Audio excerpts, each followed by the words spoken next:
selanjutnya ini ada istilah lagi nih yang namanya Business Process Management atau BPM. BPM sendiri pendekatan untuk meningkatkan kinerja perusahaan dalam mencapai proses bisnis, termasuk di dalamnya ada model, visibilitas, evaluasi, dan kontrol. Peningkatan proses bisnis perusahaan dapat memberikan value yang pertama, meningkatkan kepuasan pelanggan atau bisa kita katakan customer oriented. Kemudian ada efisiensi biaya, waktu, dan tenaga. Kemudian yang terakhir meningkatkan produktivitas dengan mengalokasikan sumber daya agar lebih banyak kegiatan yang bernilai tambah atau mempunyai value yang bagus untuk perusahaan. Nah, di sini ada ERP life cycle. Nah, bisa kita lihat ada berapa nih rilisnya, udah berapa kali, ada 1, rilis 1, rilis 2, rilis 3, rilis 4. Nah, dalam penerapan ERP sendiri itu tidak bisa sekali running itu selesai.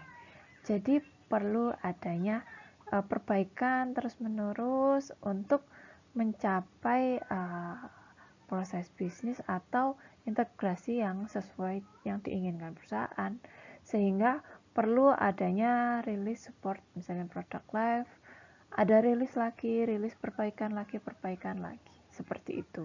Nah, kalau dari grafik ini dalam mengimplementasi ERP tidak cukup 1 tahun, 2 tahun, 3 tahun. Nah, ini ya, ternyata bisa bertahun-tahun untuk improving gitu ya, agar ERP-nya semakin sesuai dan bisa support yang signifikan ke perusahaan gitu ya. Oke. Nah, selanjutnya ada metode implementasi ERP. Nah, bisa kita lihat di sini ada requirement gathering gap analysis, general system design, build and test, implementation, kemudian ada stabilization and production support. Nah, ini adalah metode yang digunakan dalam mengimplementasi ERP. Jadi sebelum kita launching gitu ya, ibaratnya menggunakan secara long term atau jangka waktu yang panjang, kita harus mendetailkan dulu kebutuhannya apa, terus gap analisisnya apa. Gap analisis itu apa sih? Misalnya targetnya segini ya, tinggi, tapi perusahaan itu posisinya ada di bawah. Nah, ini gap antara atas dan bawah, ini adalah gap. Apa yang kurang, apa yang perlu diperbaiki, nah itu harus dideklarasikan atau diinisiasi atau dibenahi terlebih dahulu, diketahui terlebih dahulu. Lalu pembangunan atau mendesain general system ya. Kemudian mulai nge-build atau membangun sistem ERP yang awalnya desain, kemudian yang ini sudah di-build dan testing. Kalau proses ini sudah, maka bisa dilakukan implementasi. Nah, dalam proses implementasi juga terus adanya continuous improvement ya. Di sini ada stabilization and production support ya, distabilkan, kemudian apa yang kurang ditambahin. Misalnya, servernya sudah perlu ada pengadaan lagi nih. Nah, sehingga ada support production lagi. Kemudian ada fungsional, teknikal, dan change management di setiap proses tersebut. Selanjutnya masih membahas tentang ERP implementation strategy. Nah, di sini bisa kita lihat ada product life cycle. Dalam mengembangkan kasus bisnis untuk implementasi ERP, seseorang harus membuat keputusan tentang jumlah modifikasi yang harus dilakukan untuk memenuhi kebutuhan bisnisnya. Implementasi dengan modifikasi yang cukup besar pada paket perangkat lunak ERP kadang-kadang disebut sebagai implementasi coklat. Dapat meningkatkan peluang keberhasilan dengan pengguna karena paket tersebut telah disesuaikan berdasarkan kebutuhan pengguna. Namun, Modifikasi meningkatkan investasi dalam sistem dan menimbulkan resiko implementasi yang lebih tinggi. Dalam sistem yang dibeli, seperti ERP, memodifikasi sistem berarti bahwa setiap modifikasi harus ditangani setiap kali sistem ditingkatkan. Ini seperti membayar modifikasi berulang kali. Sebagian besar sistem ERP yang dibeli saat ini dimodifikasi secara minimal atau apa adanya. Hal ini untuk melindungi investasi dalam sistem tersebut. Ini kadang-kadang disebut implementasi vanilla. Jadi setiap vendor ERP memutakhirkan sistem mereka secara teratur, menambahkan fungsionalitas, memperbaiki masalah, dan secara umum menjaga produk tetap mutakhir dengan inovasi teknologi yang terus berubah agar tetap kompetitif. Jadi seperti itu. Jadi jika kita ketahui tadi ada dua istilah, ada yang coklat dan ada yang vanilla, dimana yang coklat itu membutuhkan budget yang besar, dan yang vanilla itu melakukan perubahan yang tidak terlalu signifikan tapi terus menerus, seperti itu.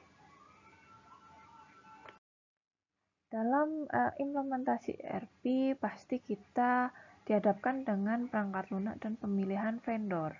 Nah, yang terbaik untuk organisasi yang tidak memiliki pengalaman dalam mengembangkan sistem ERP untuk membeli satu dulu gitu ya. Jadi tidak langsung seluruh modul dibeli. Nah, sebelum memilih vendor, organisasi harus hati-hati mengevaluasi kebutuhan saat ini dan masa depan dalam sistem manajemen perusahaan. Kemudian tinjau infrastruktur perangkat lunak, perangkat keras, jaringan dan perangkat lunak yang ada di organisasi dan sumber daya yang tersedia untuk implementasi. Jadi sebelum kita memutuskan pakai ERP atau tidak, kita harus mengukur dulu saat ini seperti apa sebuah perusahaan itu, dan di masa mendatang apakah memberikan sesuatu yang bermanfaat bagi perusahaan. Karena tidak sedikit juga perusahaan yang malah dirugikan saat melakukan pengadaan perangkat lunak. Kenapa seperti itu? Ya karena perusahaan tersebut tidak mengkaji dengan matang sebelumnya, atau tidak mengkaji dengan matang sebelum mereka mengeluarkan biaya atau pengadaan dalam sektor misalnya perangkat lunak, ya tidak mesti ERP. Jadi banyak ya software misalnya dari skala murah gitu ya, skala kecil sampai yang skala kompleksitasnya tinggi.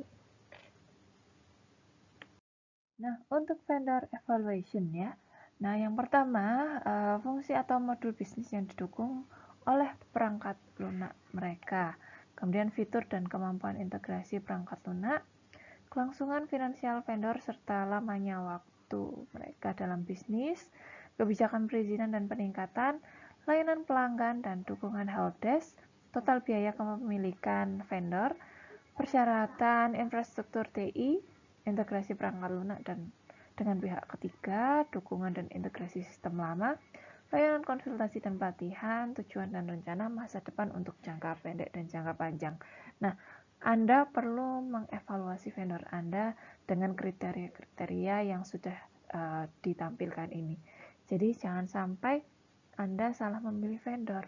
Ternyata pengalamannya kurang banyak. Padahal jika Anda tahu memutuskan untuk mengambil atau membeli ERP itu bisa ratusan juta ya keluarannya. Jadi kita harus selektif dalam memilih vendor. Nah, ini kita akan membahas tentang hampir terakhir ya. Nah, di mana ada operation and post implementation. Nah, di sini ada istilah yang namanya go live atau going live is one of the most critical point in a project success.